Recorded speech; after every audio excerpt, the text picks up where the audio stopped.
Now, on 105.9 FM and streaming worldwide on the WMAL app. O'Connor and Company. It's 7:07. Thanks for tuning into O'Connor and Company. We are thrilled to be a part of your morning routine as we close out this week. It's the 20th day of February, and coming up in 30 minutes, we're going to speak with Rhyen Staley from Defending Education. He's been doing research into these spontaneous student-led ICE protests, which don't seem very spontaneous or student-led. Who's behind it? We'll tell you. 8805 Dr. Mark Siegel will give us his expert opinion on the health implications of the Potomac disaster. And then at 835, Luke Rosiak from the Daily Wire on some D.C. corruption, taking advantage of DEI contracts there and not helping anyone from the actual community it's supposed to help. Larry O'Connor alongside Patrice Onwuka. Good morning. Happy Friday, Larry. We made it, everybody. Indeed we did. So, let's get into it. It's really all anybody wants to talk about, because we know that the truth is out there. And now, but is the truth with aliens out there? That's the question. Well, it's out there. You just need to know where to look for it. And also, of course, much of the truth has been hidden and sequestered and covered up. By this, our of course, government. Yes. Has to do with the truth behind whether, number one, there are life forms on other planets. Number two, that they have the technology to travel here to this planet. And number three, that they have in fact done so, and we are well aware of it. Barack Obama. Can I add a number four? And sure. Are they here to kill us? Well, a la Independence Day style. So we'll massive never lasers. We're never going to know that until the killing begins. Okay. By then it's too late. Patrice, they're going to say they're only here to be friendly. All right, and then E.T. come home, right? And then it's too late. Yeah. Well, he was also here to steal our Reese's Pieces, but that's a whole other thing I'm angry about. Barack Obama was on a liberal podcast and was asked about aliens, and here's what he said. Are aliens real? They're real, but I haven't seen them, and they're not being kept in, what is it? Area 51? Area 51. There's no underground facility unless there's this enormous conspiracy, and they hid it from the President of the United States. What was the first question you wanted answered when you became president? Where are the aliens? Where are the aliens? So, what a horrible follow-up question, by the way. You have Barack Obama affirming without hesitation that aliens are real, but they're not at Area 51. The only real follow-up is, okay, so what do you know, and if you know they're not there, where are they, right? But what he said there, what Barack Obama said, he really wasn't supposed to say. Now, well, you'll hear from President Trump on Air Force One about this issue. Take a listen. Well, he gave classified information. He's not supposed to be doing that. You know? So aliens are real? Well, I don't know if they're real or not. I can tell you he gave classified information. He's not supposed to be doing that. Well, he made a big mistake. He took it out of classified information. No, I don't have an opinion on it. I never talk about it. A lot of people do. A lot of people believe it. Do you believe it, Peter? Well, the president can declassify anything that he wants to, so if you want to make an announcement. I may get him out of trouble by declassifying. I may get him out of trouble by declassifying. Okay, now this is getting interesting. Now, people can parse that along and say what he said that was is it classified information that aliens are real, or is it classified information that the aliens are not at Area 51 and that there's underground tunnels? Because he did, by saying what isn't at Area 51, you have opened up the door for, I mean, you're not supposed to talk about Area 51 at all, right? You're neither supposed to confirm nor deny. In fact, I don't even think you're supposed to acknowledge there is an Area 51. So maybe that's what was classified. All right, let's find out. Here's how Fox News reported it. That raised a lot of eyebrows today. What are you hearing? It has, absolutely, Brett. So at least one Hill Republican tonight is telling me that he is reading this as the president all but confirming what Barack Obama said, that aliens are indeed real. So we followed up with the White House here. We asked them several questions. We wanted to know what part of Barack Obama's comments did the president feel were classified? Was it the part where he says that he believes in aliens, or was it the part that they were not in Area 51? They were also asked if the DOJ was going to look into these comments, perhaps because they were classified. The White House told us there's nothing to add to the president's comments tonight. Brett, all of this comes as the president's daughter-in-law, Lara Trump, told a podcast this week that the president has a speech prepared about extraterrestrial life that he will give at the right time. That's right. Let's listen to that. It's Miranda Devine's Pod Force One podcast. Here's Lara Trump on aliens. We've kind of asked my father-in-law about this. We all want to know about the UFOs, or we all want to know what's going on. And he played a little coy with us. I have just heard kind of around that, I think he's actually said, I think my father-in-law's actually said it, that there is some speech that he has that I guess at the right time, and I don't know when the right time is, he's going to break out and talk about, and it has to do with maybe some sort of extraterrestrial life. All right, so I read between those lines, and I think I've got to think every president has a speech already prepared if, in fact, an alien life form makes contact with this planet. You know, right? Well, yes, you do have to be prepared for that eventuality. Okay, here's what I will say if we do make contact, or if they make contact with us. All right, later in the evening, here's what President Trump put on Truth Social. Based on the tremendous interest shown, I will be directing the Secretary of War and other relevant departments and agencies to begin the process of identifying and releasing government files related to alien and extraterrestrial life, unidentified aerial phenomenon, UAPs, and unidentified flying objects, UFOs, and any and all other information connected to these highly complex but extremely interesting and important matters. God bless America. All right, Patrice, what's this all about? Well, Representative Tom Massey says it's to distract us from the Epstein files. I think Massey is totally wrong, and, totally wrong on that. This is exciting. This is interesting. This is the first president to actually acknowledge, well, I guess second, but, to actually make efforts to bring what we've always wondered to life, which is whether the government has evidence. I mean, okay, maybe there isn't an Area 51, and maybe Area 51 was really just a great conspiracy to divert all of our attention toward believing that there's this Area 51 where there are UFOs and bodies and brains and matter, when in fact it's Area 52.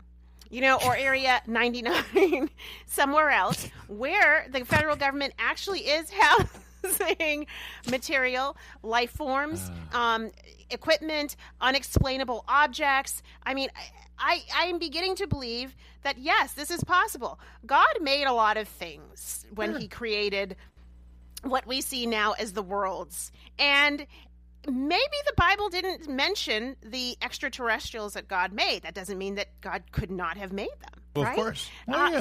There's nothing in the Judeo-Christian faith that would preclude other forms of life on other planets.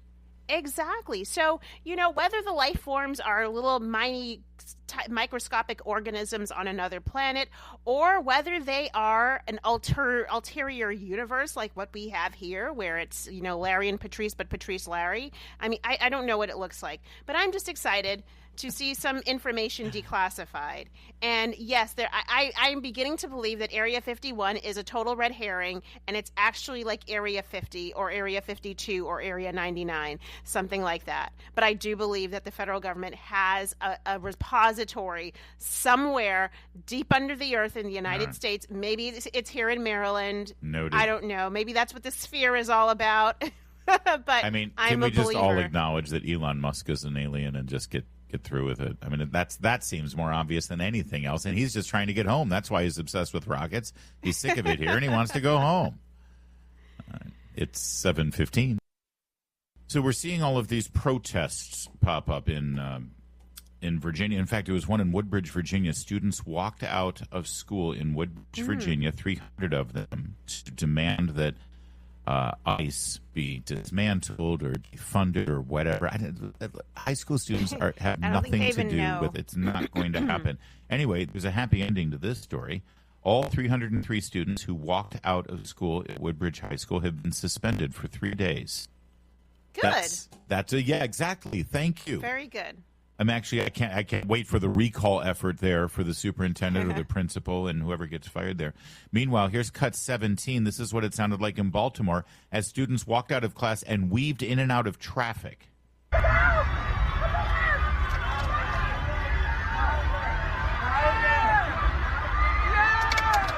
Absolute lunatic mayhem. Cut 16 here. This is as the march began. Again, out of Baltimore schools where the majority of the schools in Baltimore, in fact, all of the schools in Baltimore City have zero proficiency in math for their students. None of their students. They even read the signs they were holding? Yeah. Here, take a listen. There you go. Get ice out. Get ice out, get ice out. All right.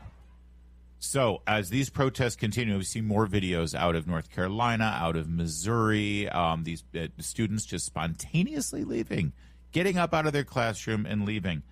It turns out the director of research at Defending Education, Rhyen Staley, who's going to be joining us on this program coming up at 7:35, has been looking into who's funding all of these things, where the money's coming from, how spontaneous are these marches, and are they really student-led? What do you think, Patrice? Do you think these are just students who are overwhelmed by their own emotion and their political activism, and they're deciding that they're just going to take matters into their own hands?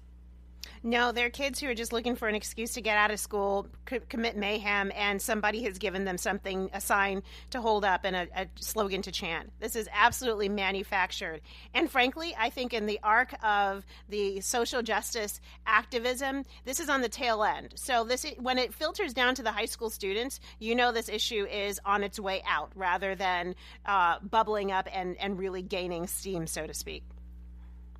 Well, the article in question that is over at The Blaze, written by our 7:30 guest, Rhyen Staley, looks into the explosion of this on campus in public high schools and middle, in fact, K through 12 students, the on campus activism that has been very well planned, very well organized, and very well funded, where far-left nonprofit organizations organize and train and then mobilize K through 12 students. This is very, very orchestrated. It should be shut down by the school officials. This should not be happening. I think it's welcomed and encouraged by these school officials because these same groups are also funded by the same people who fund the school board elections, who end up hiring the superintendents, who end up hiring the principals. And the protests are not meant to be just like one-off events. The training materials that he has seen over there at Defending Education calls for monthly direct actions designed to disrupt business as usual. And the issue today is all about ICE. But the guidebook that Mr. Staley has looked at from one of these organizations have protest materials for the environment, for guns and Second Amendment issues, even for boycott, divestment, and sanctions style actions, BDS, which is basically anti-Semitic and anti-State of Israel protests. This is what they are doing, and it's incredibly pervasive. Well, this is a great example of how the activism has filtered down in a systematic way into the K-12 level. So you always have to have these kids on high alert and protesting something, outraged all the time by something. Whether they even have the depth to understand what they're protesting about, it doesn't matter. They just need to be outraged and to create these visual images. And let's not forget, school systems like Montgomery County and I believe Fairfax County put provisions in their school schedule to allow students to have free days off, unexcused absences for political activities. Because they are encouraging this. They want their students to be politically active. They want our children to be politically active because they're indoctrinating them before they're even old enough to vote. All right, like I said, Rhyen Staley is going to be joining us. But this, like I said, the word is pervasive because these anti-ICE protests, they've all popped up over the last couple of weeks, and they're at your child's school right now. It's being planned and organized. Rhyen Staley coming up in just 10 minutes. It's 7:23. Now on 105.9 FM and streaming worldwide on the WMAL app. O'Connor and Company. 7:37, good morning. It's a Good Friday here in the nation's capital. At 8:05, Dr. Mark Siegel will give us his medical opinion on the Potomac River disaster. 8:35, Luke Rosiak has an investigative report at Daily Wire about corruption for programs that were supposed to go to minority-owned and Alaskan Native contractors, but instead very rich white people, Democrats in Northern Virginia. Amazing how that works. It's Larry O'Connor with Patrice Onwuka. Good morning, Patrice. Rhyen Staley is the Director of Research at Defending Education, and he's been doing a bit of a deep dive into who's behind these spontaneous, student-led marches against ICE in your public schools. First, Rhyen, good morning. Thanks for joining us. Good morning. Thanks for having me on. Based on your research, what did I get wrong there? Are they spontaneous? Are they student-led? And are they just organic students who are just politically motivated, wanting to have their voices heard, or is there something else going on here? Well, what's going on is chaos is coming. That's the words coming from groups like Sunrise Movement and the Association of University Professors, the AAUP, and even our own teachers unions. And so what is going on here, as far as I can tell from our research, and we've been tracking these protests, and we'll have a report coming out soon that starts to kind of lay out this landscape, is, are they student-led? Technically, yes. In some cases. In other cases, no. There's a case in Pennsylvania where parents helped organize, and parents, meaning parents that are part of a nonprofit locally, helped organize and led the students in protests. We see that the Party for Socialism and Liberation has fingerprints all over this. Sometimes it's just pure material support. Your audience, if they start scrolling through pictures of these student protests across the country, they're going to see a black and white sign that is very, noticeable as Party for Socialism and Liberation. In fact, I think one of the protests right there in Virginia the other day, I saw an image of a kid holding one of them. Mm-hmm. And so, you have groups like the Sunrise Movement, which we uncovered up in Minnesota. And let's do a timeout here. What is the Sunrise Movement, right? Tell us more about Sunrise Movement, because I was looking into this, and they put together a 25-page guidebook specifically focusing on minors and how they can get into and begin these protests here. How does this get into students' hands? And is there involvement there at the schools, or how are they infiltrating the public schools and getting to the kids in the first place? Absolutely. So the Sunrise Movement is a, quote, nonprofit climate activist group, which stated openly in an article in last October that they were shifting from the focus on climate change to attack the Trump administration. And so remember, the issue is never the issue. The issue is the political revolution. Yeah. And so how does this get into the schools? Well, number one, the Sunrise Movement has clubs inside of schools across the country. They get students to go find a teacher to create this club. Sometimes they hide under environmentalist club, but they have these clubs nonetheless. And so these kids become inside activists and agitators, and then they go and they promote these walkouts on social media. And we know that our youth are very hot and heavy on social media.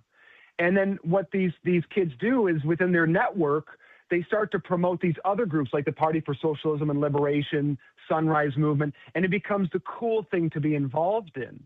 And so what we uncovered with Minnesota going back to January is that the Sunrise Movement had gotten their hands on these kids inside these schools and were doing Zoom calls. So we're talking about young adults and full-grown adults getting onto Zoom calls with children to teach them and train them how to facilitate these quote walkouts.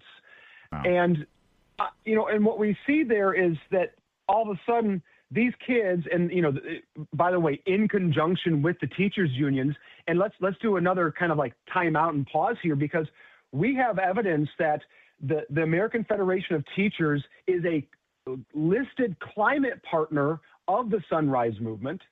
The NEA president, National Education Association president, Becky Pringle, has been doing Zoom calls with this group as well. So the national organizations are working with this group to come back around to my first comment, to foment chaos. And they're going to be going after the universities here very soon as well with this. So we're going to see more of this chaos happening there. And so these groups are coming in and they're getting these kids to do these walkouts. And you know, Larry, one of my big concerns that we at Defending Ed have been raising is, in a lot of cases, these students are leaving the school campus and are walking around town unsupervised. And these groups don't care. They don't care because the issue is the revolution. Well said, and that is, when you look at these videos, they're all plowing into traffic and weaving in between cars and lanes and crossing major highways. And again, we did see Woodbridge High School suspended 303 students who did this. Why aren't the school administrators clamping down on this? Why are they allowing it to happen, or are they participating? It's a combination of things. I think you have a lot of permissive administrators they're more afraid of the activists, the far left activists coming in and screaming at them. They're afraid probably of the ACLU coming in and suing them for not letting students, do their First Amendment rights, which, by the way, we have precedent that these schools like Woodbridge can clamp down on this through Tinker, right? So they can stop this. One of my concerns and I get it, with Prince William County Schools, where they have this policy in place, the kids violate the policy, here's the consequences. That's absolutely how it should be handled. But I guarantee you that's going to be weaponized back against the school district. Yeah. As saying, look how tyrannical these guys are. Rhyen Staley is with Defending Education. They do a great job looking at this stuff. Real fast, and I've only got 30 seconds, Ryan. What should parents be looking out for? What should they be asking their children so if they want to make sure their kids don't get caught up in this? Are there telltale signs? Who should they be talking to, the parents here? Just have their children communicate with them what they see on the social medias, and by the way, communicate with us. Go to defendinged.org. and share that information. There's a way to share that stuff with us, and there you go. We're tracking these things so we can help with that. All right, thank you, Ryan. Great job, great Appreciate work. it, Larry. Thank you. 7:43. Tuesday night will be the State of the Union address. President Trump's first State of the Union since his reelection. Just in case people tell you that last year he gave a State of the Union speech. He did not give a State of the Union. No, he didn't, yeah. That wasn't officially a State of the Union. This will be a State of the Union, and many are looking at it as sort of the official beginning of the midterm elections. Republicans and President Trump really haven't made their case yet for the midterms. Democrats, obviously, they've been making their case, which is we hate Trump. Stop Trump. Yes, F Trump, more F specifically. Trump, as we saw from a candidate for the Senate in Illinois. That's it. That's all they've got. And the Trump administration and the Republicans, they're hoping to say, you know what? We've had a year. Here's what we've done. Here's what we still want to do. If you give us more Republicans, we'll be able to get it done. So the political messaging will begin in earnest starting Tuesday night, first with the president's speech, and then, of course, the much-anticipated Democrat response. Now, if you ask me, the two individuals that best represent the Democrats' political agenda right now would be either Hakeem Jeffries with his obstructionism and his plan to impeach Trump should he get the gavel and be the Speaker of the House after the midterms, or look up to New York City, where Zohran Mamdani is the it girl. I mean, you've got other politicians all parroting affordability, but Mamdani owned that. He's the one who created. He's the one who went viral. He's the one who upended Andrew Cuomo in the primaries. Yes. He is electrifying, and he really does best represent exactly how Democrat social and economic policies will eventually manifest. Zohran Mamdani should be delivering this message because he represents the Democrats. So who did they pick, Patrice? Who did they pick? None other than Abigail Spanberger. Abigail Spanberger. The Virginia governor. Listen, Yes. They don't want Mamdani because his own policies are starting to backfire when people realize that they can't get free buses, they can't get free grocery stores, they can't get free childcare, and their taxes are going to be raised on people making $100,000 a year. So, yeah, they're not going to put him as the prime spotlight. They're going to give it to a nothing burger Spanberger. I'm sorry. I've got two questions for you. Not one Democrat will ever say that Zohran Mamdani's policies are backfiring. Okay, they don't believe that's true. They don't want to admit it, right? But number two, and frankly, more importantly, we've had 50 days now, I believe, of the Democrat legislature in Richmond, and we've had over a month of Democrat Governor moderate Abigail Spanberger. Can you tell me in any sort of definitive or substantive way how the Democrat agenda in Richmond, led by Abigail Spanberger, is really that much fundamentally different than Zohran Mamdani in New York City? Fair point. Although she hasn't proposed those massive tax increases yet, has she? Well, actually, let me just say, Mamdani just wants to tax billionaires. Abigail Spanberger, the Democrats have proposed something like 50 new taxes, I think. Including taxes on fantasy sports. Taxes on outrageous things. The one tax that she ran on, that she promised to get rid of, the car tax, they haven't been able to put together anything to get rid of the car tax. And, by the way, what are the first two executive actions from Abigail Spanberger that she signed into law? Ensuring a constitutional amendment making abortion legal up until the moment of birth, and redistricting the Commonwealth of Virginia, neither of which has anything to do with affordability. It only has to do with power and acquiescing to the most radical elements of her party. Again, they can keep telling you that she's moderate. They can keep pretending that she's just, this is the model Democrat. But I don't see her being any different. And frankly, the difference is that Zohran Mamdani has more charisma. Well, yeah. I mean, I think they're putting up somebody who's meant to seem like a safe bet, and feels like she's not going to be as extreme, although she is, and as you laid out in the policies. That said, I mean, the SOTU response, the Sotu is not. The Sotu response is not a really big deal unless you make a blunder. And how many people remember who delivered the State of the Union response other than maybe Marco Rubio's famous gulp of water? And he has even redeemed himself from that. So, I mean, to me, It's a nothing burger from Spanberger. Political observer Ryan Gerdusky points out that since taking over the government a little over a month ago, Democrats in Virginia have proposed 50 new tax increases. Increases on income, on investments, sales taxes on deliveries, sales taxes on services like dog walking, increases in personal property tax, taxes on gun purchases, taxes on fantasy sports. Abigail Spanberger is this cardboard cutout that they like to put out there and pretend like she's moderate and normal and reasonable. She is a radical anti-Trumper. She is a radical anti-ICE. She just signed into law provisions that would prohibit law enforcement from cooperating with ICE. She wants Virginia to look like Minnesota. And it's all fake. It's all a fraud. It's all a lie. And, well, that will be your Democrat Party's response to the State of the Union. I guess that fits. I guess it does. It's 7:53.